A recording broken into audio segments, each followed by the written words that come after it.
दुनिया मैं बाकी तीनों मेहमानों को चर्चा में ला रहा हूं। एक बार कासमी साहब से एक बार, क्योंकि आपने भी कहा कि 2014 के बाद से ऐसा माहौल बन गया और आपने कहा ध्रुवीकरण, डिवाइड एंड रूल, ध्रुवीकरण के जरिए ये सरकार बीजेपी कराना चाह रही है। तो 2014 के बाद ये माहौल बना है देश के अंदर कि यहां पर रहना मुश्किल हो गया, जैसा अब्दुल बारी सिद्दीकी कहते हैं, या अख्तरुल इस्लाम साहब जैसा कह रहे हैं कि देश में माहौल तो बनाया जा रहा है, रहेंगे यहीं पर और लड़ेंगे इससे। कासमी साहब।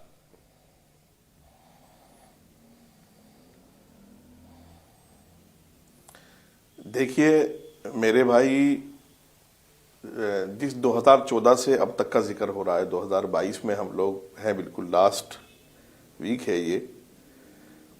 2014 से 2022 तक अभी तक कोई दंगा, कोई ऐसा बहुत बड़ा फितना फसाद इस देश में नहीं हुआ जैसे कि, और मैं एक अजीब गरीब सोच रहा हूं बैठ करके कि जिस पार्टी में अब्दुल बारी सिद्दीकी साहब हैं, वो पार्टी कांग्रेस की सहयोगी रही है ज़्यादातर वक्त में, और भागलपुर, मलियाना, मेरठ, हाशिमपुरा जैसे लाखों हजारों फसादात उस पार्टी ने दिए हैं।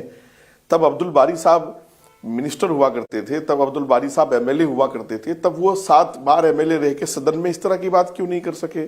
अगर आपका क्रेडिट स्कोर कम है तो बैंक लोन छोड़िए, शादी के लिए लड़की भी नहीं मिलेगी। क्रेडिट स्कोर इंप्रूव करना है तो फ्रीडम ऐप को अभी डाउनलोड करो।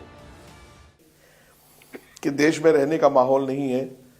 और दरअसल जो ये अब्दुल बारी साहब की जुबान पर ये बात आ रही है, अब ये बातें मुसलमान चाय की दुकानों पर, चौराहों पर करता है, अपनी बैठकों में करता है, इसलिए अब्दुल बारी साहब के मुंह पर भी आ गई और वो वायरल भी हो गई है, वो आवाम के सामने भी आ गई है। मैं समझता हूं ये देश के प्रति एक इतना बड़ा लीडर जो 7 बार, नहीं, अभी आपने जो कहा जरा उस पर मैं पूछना चाह रहा हूं। अभी आपने कहा कि ये बातें होती हैं, मतलब देश का मुसलमान ये चर्चा कर रहा है कि देश का माहौल खराब हो रहा है।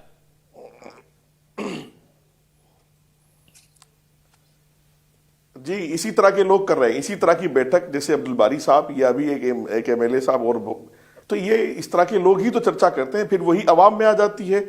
और जो भाई आपने ये देखिए, आपको देश ने कितना दिया कि आपने अपने बच्चों को विदेश में पढ़ा लिया, आप उनको वहां सिटीजनशिप देने की बातें कर रहे हैं। आपको देश ने कितना दिया है और आप उस देश के शुक्रिया के लिए कभी एक लफ्ज नहीं बोले।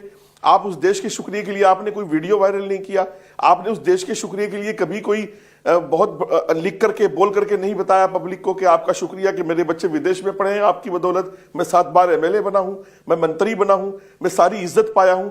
और ये तो वो लोग हैं जिनके आगे पीछे सुरक्षा घूम रही है। भाई बिहार में किसकी सरकार थी? लालू जी की या इनके चाचा नीतीश जी इधर उधर होते रहे? तो मैं इनसे ये पूछना चाहता हूं कि वो अपने आप को मान रहे हैं कि उन्होंने भी जंगल राज किया है बिहार में और क्राइम आज भी उनसे कंट्रोल नहीं हो रहा है? यही तो मान रहे हो और यही बात दुनिया के सामने आ रही है। और अल्लाह का शुक्र है इस मुल्क में ऐसा कोई माहौल नहीं, मुसलमान सुकून की जिंदगी गुजार रहा है। मुसलमान दुनिया में कहीं भी रहे वो भारतीय है और उसका दिल वतन में रहता है, वो राष्ट्रवादी है।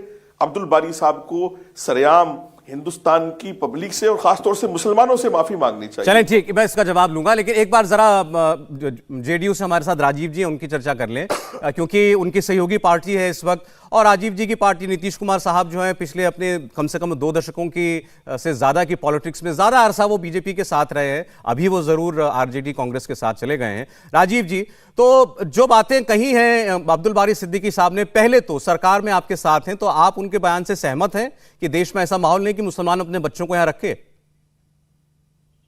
देखिए, मैं पहले तो आपके पूरे प्रश्न को 2 हिस्से में इसका जवाब देना चाहूंगा। पहले अब्दुल बारी सिद्दीकी क्या है, ये तो आपने कुछ हिस्से उनके बताए। अब्दुल बारी सिद्दीकी एक धर्मनिरपेक्ष इंसान है। लोकनायक जयप्रकाश नारायण के बिहार आंदोलन के गर्भ से उनका जन्म हुआ। सांप्रदायिकता के खिलाफ वो लगातार लड़ते रहे हैं और बिहार की जनता ने बार बार उन्हें चुनकर भेजा है। और अपने किसी भी बयान से आज तक उन्होंने किसी को आश्चर्यचकित करने का काम नहीं किया, विवादों से बराबर दूर रहे। इसके पहले आर्काइव में आप जाएंगे, आपको कभी कोई उनका बयान नहीं। पहला हिस्सा। दूसरा हिस्सा ये कि हिंदुस्तान के विभाजन के पहले सिंध की इंटरिम असेंबली में पाकिस्तान को बनाए जाने का प्रस्ताव हिंदू महासभा ने लाने का था। देश के 3 राज्यों में हिंदू महासभा ने उस समय की मुस्लिम लीग के साथ मिलकर सरकारें बनाई, चाहे वो फ्रंटियर वेस्ट हो, बंगाल हो या सिंध। जिन सावरकर को कि आज भारतीय जनता पार्टी कई बार उन्हें भारत रत्न देने की मांग करती है। जी, अगर आपका क्रेडिट स्कोर कम है तो बैंक लोन छोड़िए, शादी के लिए लड़की भी नहीं मिलेगी। क्रेडिट स्कोर इम्प्रूव करना है तो फ्रीडम ऐप को अभी डाउनलोड करो। उन्होंने असंख्य बार ब्रिटानिया हुकूमत से माफी मांगी और जिस राजीव जी, समय- मैं आपको रोकना नहीं चाह रहा था, नहीं, लेकिन आप वही काम कर रहे हैं जो आरोप बीजेपी पर लगाते हैं आप लोग कि कुछ भी कहो ये नहीं, नेहरू जी नहीं, पर चले जाते हैं। सौरभ जी, नहीं, वही तो हो रहा है। डालिए नहीं तो हम अभी लोग की को बात मत कर ले। बिठाइए ना। अभी की ही बात कर रहे हैं, जिसने 52 वर्षों तक राष्ट्रीय स्वयंसेवक संघ के मुख्यालय में ध्वजारोहण नहीं होने दिया, जिस विचारधारा की वजह से सावरकर के बारे में जो भी बातें कही जाए, सावरकर ने ब्रिटिश हुकूमत के एक एजेंट के तौर पर काम किया। जी, बाजाप्ता उन्होंने आईएनए के भर्ती कैंप्स के समानांतर उन्होंने भर्ती कैंप्स लगाए ब्रिटानिया मैं फिर कह रहा था राजीव जी, इतनी पीछे जाएंगे तो सवाल आप पर भी आएंगे। इस विचारधारा के व्यक्ति सावरकर को अपना हीरो मानने वाली बीजेपी और आरएसएस के साथ आप केंद्र में भी सरकार में रहे और 1.5 दशक रहे बिहार के अंदर। ना सरकार रहने के बाद भी क्या हम लोगों की राय उनके इसका क्या मतलब है? आप सरकार में उनके साथ हैं, आप कह रहे हैं हमारी राय का कोई मतलब नहीं है। क्या था सौरभ शर्मा जी? इंडिया टीवी हर वक्त हर जगह डाउनलोड करने के लिए सर्च करें India TV news Google play store या ऐप स्टोर पर।